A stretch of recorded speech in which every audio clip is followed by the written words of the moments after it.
جب گرمی چلی جاتی ہے تو لوگ سایہ دار درخت کو بھول جاتے ہیں۔ جو شخص اپنے ماں باپ کو دھوکہ دے سکتا ہو وہ کبھی کسی کا مخلص نہیں ہوگا۔ اپنی ذات سے پیار کرنے والا شخص کبھی کسی کا مخلص نہیں ہو سکتا۔ دولت عورت کی قسمت سے اور اولاد مرد کی قسمت سے ہوتی ہے۔ سانپ کا ڈسا ہوا ٹھیک ہو سکتا ہے لیکن عورت کا ڈسا ہوا لا علاج ہے۔ اپنا ذاتی گھر بنانے کے لیے نیک عورت کا ساتھ ہونا ضروری ہے۔ جو سفر نہیں کرتا وہ مردوں کی قدر نہیں جان سکتا۔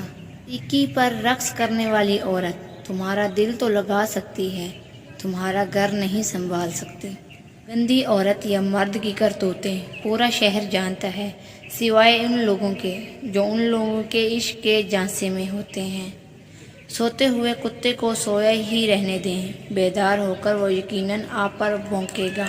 بیلوں کی لڑائی میں ہمیشہ مینڈک ہی مارے جاتے ہیں۔ کھڑا پانی ہمیشہ گہرا ہوتا ہے۔ خود کو بدلو، قسمت خود بخود بدلے گی۔ اگر جنگ کے لیے مراسی کے پتھر کی ضرورت پڑ گئی ہے تو بہتر ہے صلح کر لو۔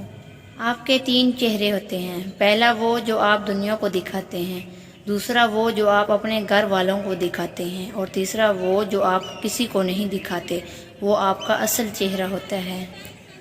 برائی سوئی کی طرح داخل ہوتی ہے اور بلوط کے درخت کی طرح پھیل جاتی ہے۔ اگر آپ تیزی سے جانا چاہتے ہیں تو تنہا چلے جائیں اور اگر آپ دور جانا چاہتے ہیں تو کسی کو ساتھ لے کر چلیں۔ بغیر دیکھے کوئی چیز منہ میں مت ڈالیں اور بغیر پڑھے کسی کاغذ پر دستخط مت کریں۔ جس مرد کی جرابیں پھٹی ہوں یا بٹن ٹوٹا ہوا ہو تو اس کو 2 میں سے ایک کام فوراً کر لینا چاہیے، شادی کر لے یا طلاق دے دے۔